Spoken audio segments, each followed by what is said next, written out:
Assalamualaikum warahmatullahi wabarakatuh.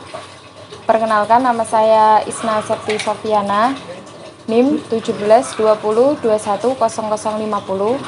Saya berasal dari Fakultas Ekonomi dan Bisnis Islam, Program Studi Ekonomi Syariah, Institut Agama Islam Negeri Kudus. Di sini saya akan menjelaskan mengenai buku yang berjudul Kebelet Kaya, karangan dari Bapak Mardigu. Buku ini itu berisi tentang kisah-kisah inspiratif yang sebenarnya menggambarkan nilai-nilai dalam seseorang atau dalam diri entrepreneur. Mungkin ada beberapa kisah yang sudah pernah Anda alami. Dan buku Kebelet Kaya ini berusaha mengajak kita semua agar segera mewujudkan ide menjadi sebuah peluang atau usaha yang menjadikan tanpa alasan atau pikiran yang memberatkan yang hanya membuat diri ragu untuk menjalankan sebuah bisnis. Buku ini terdiri dari 12 bab yang saya akan ulas sedikit ke-12 bab tersebut. Yang pertama yaitu bab 1, bagaimana memulainya. Ada 6 cara untuk memulai bisnis. Yang pertama yaitu beraninya itu muncul dari dalam. Jika kita ingin menjadi seorang entrepreneur, itu sangatlah mudah.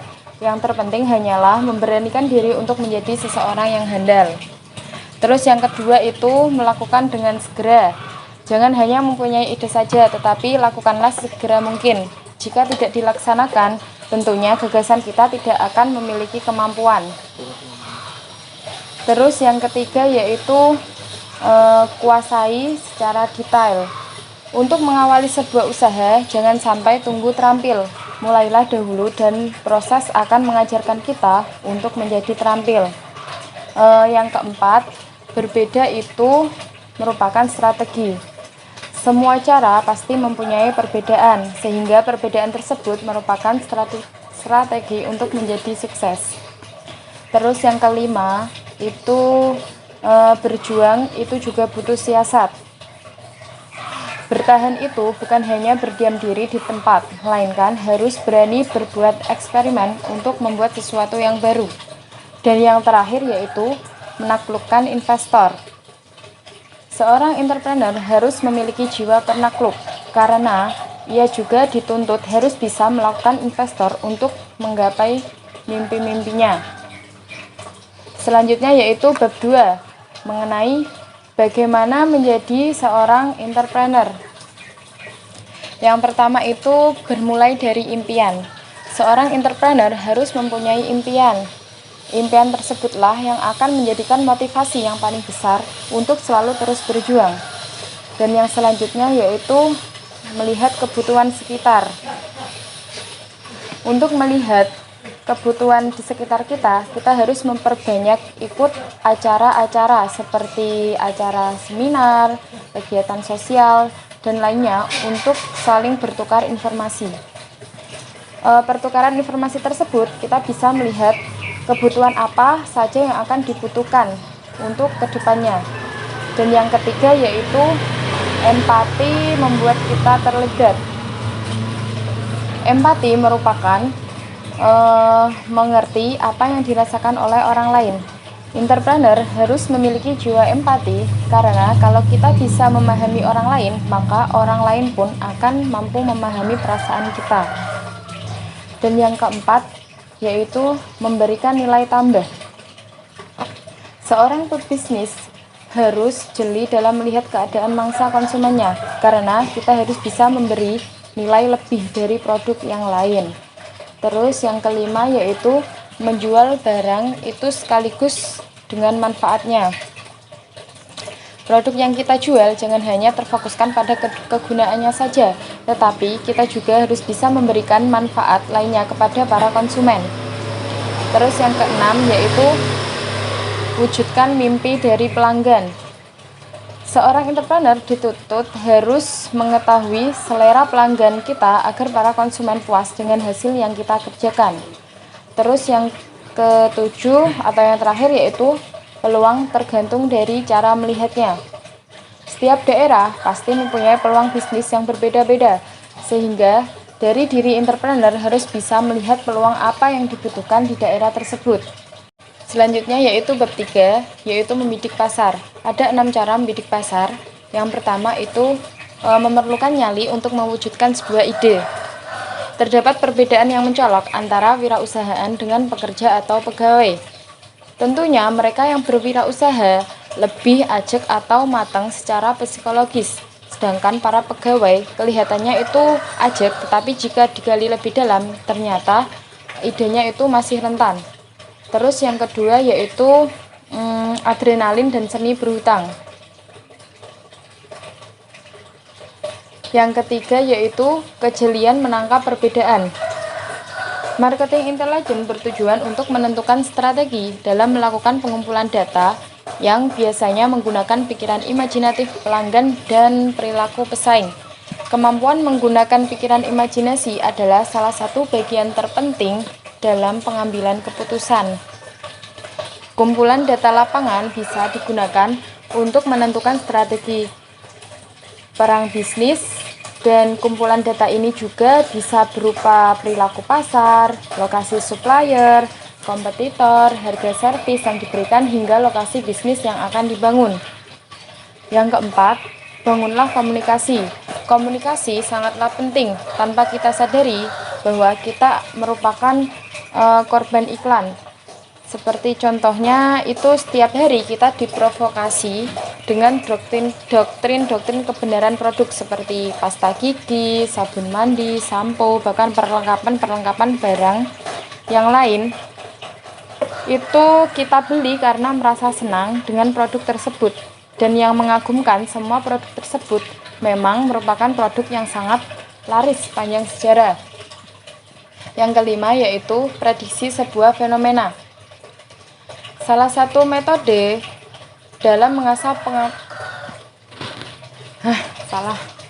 Yang kelima yaitu prediksi sebuah fenomena.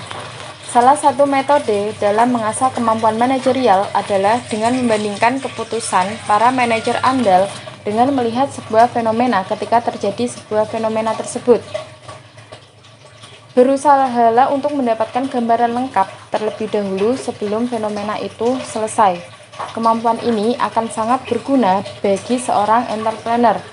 Kemampuan ini atau kemampuan entrepreneur dapat memprediksi sebuah fenomena akan terlihat lebih matang ketika membaca sebuah peluang usaha.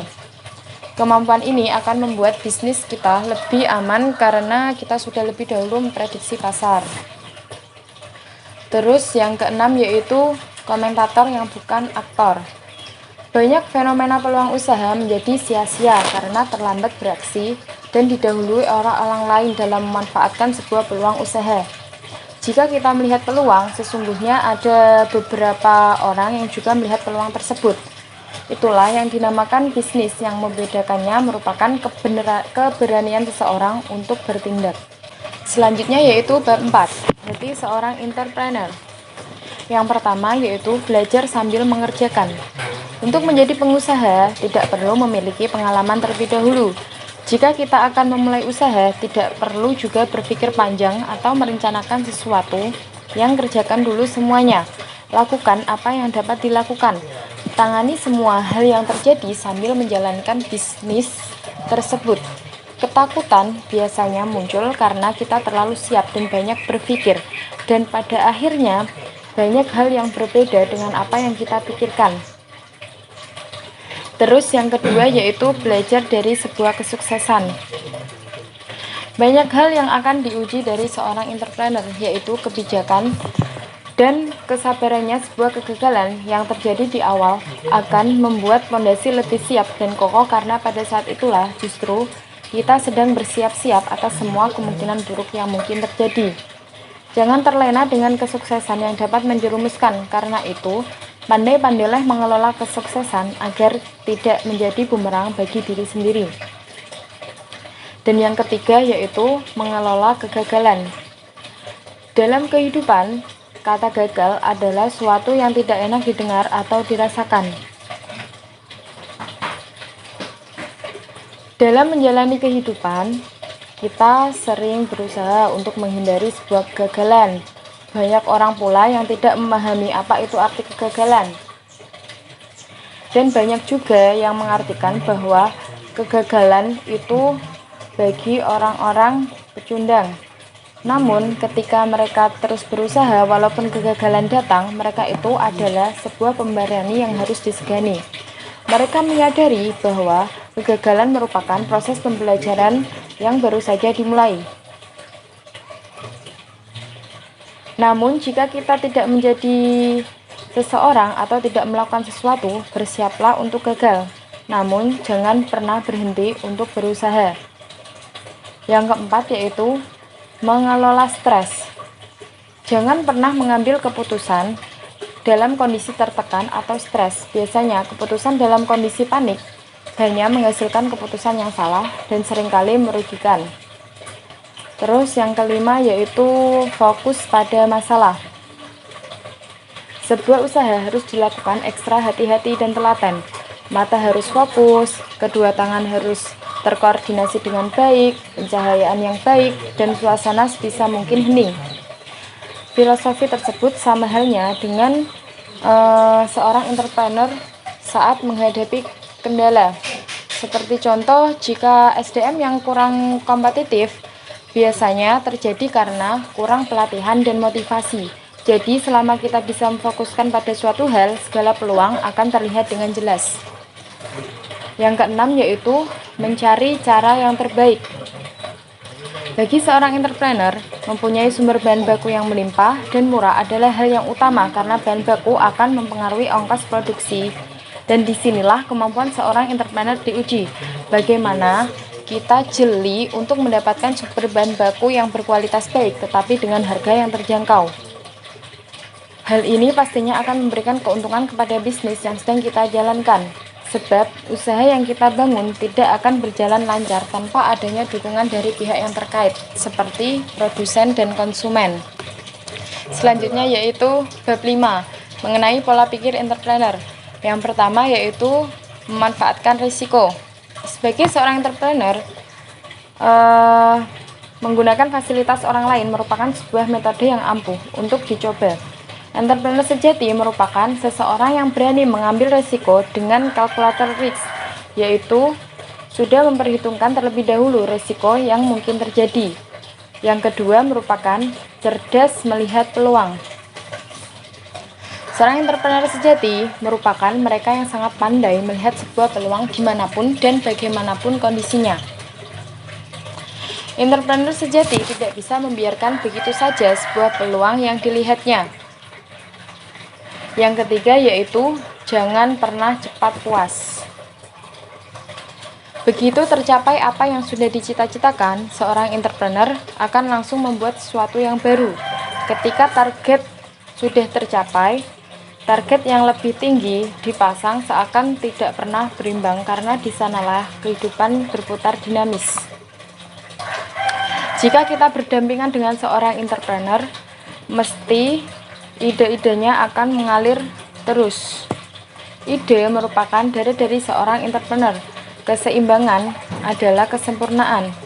Sebuah kesempurnaan yang dilakukan terus-menerus disebut fakta dalam bahasa Jepang. Mereka yang memiliki semangat akan terus-menerus melakukan penyempurnaan di bidang yang mereka kuasai. Selanjutnya yaitu bab 6 mengenai tugas seorang entrepreneur. Yang pertama, jelas kreatif. Jiwa seorang entrepreneur itu harus sangatlah kreatif. Jangan pernah membuang waktu berdiam terlalu lama karena sebuah kegagalan. Carilah inovasi lain dalam bisnis agar tidak membuat jumlah karyawan menjadi beban. Berdayakan dan jadikan mereka sebagai aset yang sangat berharga. Yang kedua yaitu mengelola sumber daya. Kemampuan seorang entrepreneur untuk mengelola usaha adalah mutlak karena ini adalah langkah kedua setelah mereka berani untuk memulai usaha.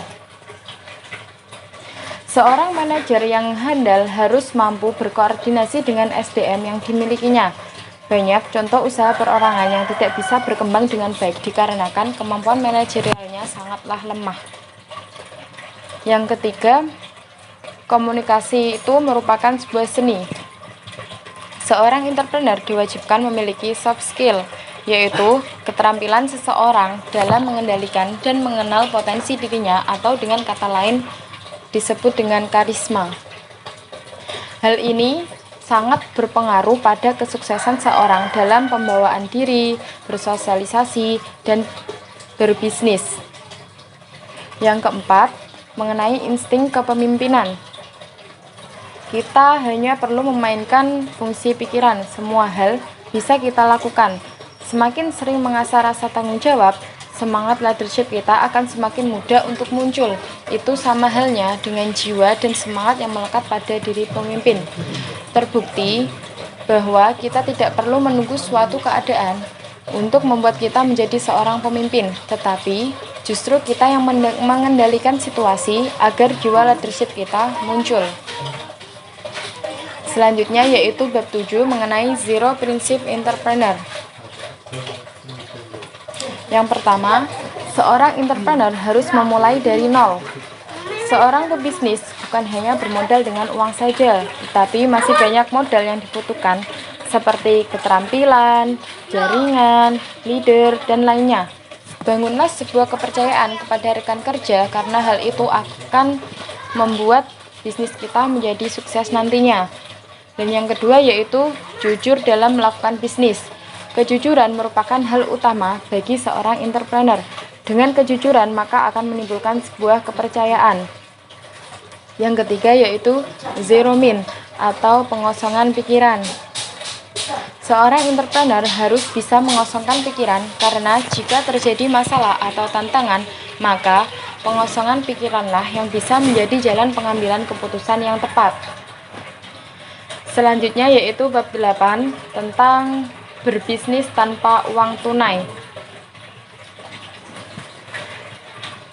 Yang pertama itu mengenai bukan mencari tetapi dicari oleh modal. Jika ingin berbisnis tapi tidak mempunyai modal untuk memulai usaha, maka kita harus bisa bekerja sama dengan orang lain untuk memberikan modal untuk memulai sebuah usaha. Dan yang kedua yaitu mengenai kerjasama modal. Sebuah masalah ditangani oleh ahlinya atau akan menuju kehancuran. Kalimat tersebut memiliki arti bahwa kita harus mencari seseorang sesuai dengan bidang keahliannya, tetapi kita juga tidak lupa untuk tetap ikut terlibat dalam proses yang terjadi selama produksi. Terus yang selanjutnya yaitu bagi hasil yang menguntungkan. Bisnis tanpa uang bisa diawali dengan konsep kerjasama. Kemudian keuntungannya akan dibagi sesuai dengan kesepakatan perjanjian. Maka buatlah perjanjian yang rinci dan mudah dipahami. Kemudian dipakaikan materai untuk menguatkan perjanjian tersebut jika terdapat masalah di kemudian hari. Terus yang keempat yaitu menjadi perantara. Ada banyak cara agar mendapat keuntungan tanpa harus mengeluarkan modal. Salah satunya yaitu dengan menjadi seorang broker dengan membuat jaringan antara pembeli dan penjual. Terus yang kelima itu dengan cara barter dengan pemasok. Barter akan menjadi sulit jika nilai barang yang ditukar tidak ada skala kesepakatan, tetapi barter bisa menjadi nilai lebih jika memiliki nilai intangible atau tidak terwujud. Yang keenam itu multifungsi. Seorang entrepreneur harus belajar dari hal-hal yang baru, karena semakin banyak yang bisa dilakukan, maka akan semakin besar perusahaan yang akan dijalankan. Selanjutnya yaitu bab 9 mengenai darah entrepreneur. Yang pertama itu penilai karakter yang baik. Bagi para entrepreneur, latihan memahami, mengenal, dan menilai karakter perlu dilakukan. Pengalaman ini harus senantiasa diasah selama berwirausaha. Yang kedua yaitu orientasi pada pelayanan. Pelayanan yang prima pada pelanggan akan memberikan simpati dan kepuasan. Bahkan, kita dapat menemukan peluang bisnis lagi pada pelanggan kita. Dan seorang pebisnis itu harus menyajikan sebuah servis yang baik dan bermutu. Selanjutnya, yang ketiga yaitu fokus merupakan awalnya cinta. Untuk dapat fokus, kita harus mencintai apa yang kita kerjakan. Kemampuan fokus dapat membuat perubahan pada dunia bisnis yang sangat dinamis dan yang selalu bergeser. Yang keempat yaitu memikat promosi. Promosi adalah sebuah cara untuk membawa produk kita kepada kesadaran pikiran seseorang sehingga dalam kondisi tertentu, produk kitalah yang akan mereka prioritaskan. Dan yang kelima, berhitung sebelum berutang. Memberikan kredit memang meningkatkan penjualan, tetapi harus disertakan juga dengan sebuah kesiapan atau ketelitian. Dan yang keenam, memilih orang yang tepat. Dalam merekrut orang karyawan atau mitra bisnis, gunakanlah naluri kita untuk memilihnya. Telitilah dalam merekrut dan pilihlah yang hanya cocok dan yang terbaik menurut kita. Dan yang ketujuh yaitu mencari dan menciptakan usaha. Bergeraklah terlebih dahulu untuk memulai usaha, kemudian menjadi mastering. Gunakanlah hal-hal instan yang tidak perlu berpikir panjang sehingga ide bisnis kita dapat kita kerjakan dengan segera. Dan yang ke-8 yaitu peluang itu membutuhkan sebuah kecepatan. Peluang banyak terdapat di lingkungan kerja, organisasi, dan juga lingkungan rumah. Lingkungan tersebut pastinya kita banyak memiliki kenalan dan peluang pun itu lebih mudah tercipta. Terus yang ke-9 itu merupakan sosialisasi dan promosi. Sosialisasi yang baik tentunya akan menjadi sarana promosi yang bagus dan pastinya kita tidak membutuhkan biaya yang besar untuk mengiklankan sebuah produk. Dan yang ke-10 yaitu pandangan jauh ke depan. Banyak cara dan strategi untuk mencapai banyak impian, yaitu dengan berpikir jauh ke depan, dengan cara menabung dan berinvestasi. Selanjutnya yaitu bab 10 mengenai aturan main entrepreneur. Yang pertama yaitu ada berpikir positif. Bagi seorang entrepreneur itu berpikiran dan berperilaku positif akan banyak mendatangkan rezeki dan energi positif. Jika suasana kerja dan tanggung jawab masing-masing divisi dilaksanakan dengan sikap positif, maka pelanggan akan langsung dapat merasakan suasana tersebut pada produk dan jasa yang kita jual. Dan yang kedua, jangan pernah pelit ilmu. Ketika kita memulai sebuah usaha, ambillah simpati dari seseorang atau lingkungan sekitar, karena cara ini akan memudahkan sebuah bisnis kita. Bersosialisasi dan berkarya adalah paket hubungan masyarakat yang baik. Dan yang ketiga itu merupakan fenomena magis. Sejatinya, sebuah tolak ukur kesuksesan sebuah usaha tidak dilihat pada faktor magisnya. Bagi seorang entrepreneur, guru yang terbaik adalah diri sendiri dan tentunya Tuhan Yang Maha Esa. Karena kita sendiri yang mampu membangun kredibilitas bisnis. Dan yang keempat itu menjual butuh sebuah strategi. Seorang entrepreneur dituntut kemampuannya dan kejeliannya dalam menghadapi kompetisi terhadap produk yang sejenis. Persaingan harus sehat dan jelas, dan gunakanlah cara-cara yang memang tidak merugikan pihak lain, dan tentu saja jangan merugikan pelanggan. Dan yang kelima, belajarlah dari pengalaman orang lain. Belajar dari pengalaman orang lain itu perlu dengan memanfaatkan segala potensi yang ada, serta jangan lupa untuk mensyukurinya. Dan yang keenam yaitu berinvestasilah. Sebagai entrepreneur, kita diharapkan memiliki aset yang bisa dicadangkan untuk masa depan dan asuransi, atau menabung sebuah contoh yang mudah dijalani. Selanjutnya yaitu bab 11 mengenai budaya entrepreneur. Yang pertama itu belajar dan berikan hal yang terbaik. Seorang entrepreneur sejati harus haus akan ilmu. Cukupnya ilmu akan menjadi bekal kita nantinya untuk mendapatkan hal-hal yang terbaik. Dan yang kedua yaitu sportif tumbuh dari dalam. Sikap sportif seorang pebisnis yaitu berani bertanggung jawab dan mencoba mencari peluang lain di dalam sebuah permasalahan. Dan yang ketiga yaitu menciptakan kader. Di dalam proses kaderisasi, biasanya seorang entrepreneur mengadakan pelatihan dengan tujuan untuk menciptakan kader yang berwawasan untuk meningkatkan mutu suatu usaha. Dan yang keempat yaitu berdaya juang. Mulailah sesuatu yang baru agar dapat berjalan terus ke depan, serta carilah peluang dalam sebuah kesempatan untuk melakukan wirausaha. Dan yang kelima yaitu menunda kesenangan. Seorang entrepreneur harus menunda dan memanfaatkan uang untuk kesenangan. Teruslah bekerja membangun aset dan terus memutar uang untuk aset. Dan yang terakhir yaitu bab 12 mengenai sikap seorang entrepreneur. Yang pertama yaitu mengenai modal orang lain. Ketika melihat sebuah peluang usaha dan berani mengambil segala tindakan untuk sukses, berarti kita mempunyai mental bisnis. Dorongan tersebut sebagai sarana untuk mencapai kesuksesan dan ada pada dalam setiap individu. Dorongan dari dalam tersebut adalah self-motivation atau motivasi diri yang didapatkan dari impian diri kita untuk segera diwujudkan. Yang kedua yaitu jaringan orang lain. Cara yang harus dimiliki seseorang entrepreneur yaitu kepandaian menggunakan jaringan orang lain. Karena itu merupakan sarana sukses seorang pengusaha. Jika produk kita memang berkualitas, dalam waktu singkat, produk akan diserbu para pembeli. Dari hal pembayaran, mungkin kita tidak akan menerima uang dengan cepat, namun setidaknya produk kita sudah dalam jaringan yang tepat untuk pemasaran. Semua itu membutuhkan proses dan kesabaran serta keuletan dari pengusaha handal. Dan yang ketiga yaitu tenaga orang lain. Sebagai seorang entrepreneur, kita harus mempunyai kepandaian dalam menggunakan tenaga orang lain dalam membangun bisnis. Gunakan tenaga orang lain dalam menjalankannya, sedangkan ide kita yang menangani. Jangan lupa juga untuk membagi hak mereka sesuai dengan tenaga yang telah diberikan. Dan yang terakhir itu memiliki salesmanship.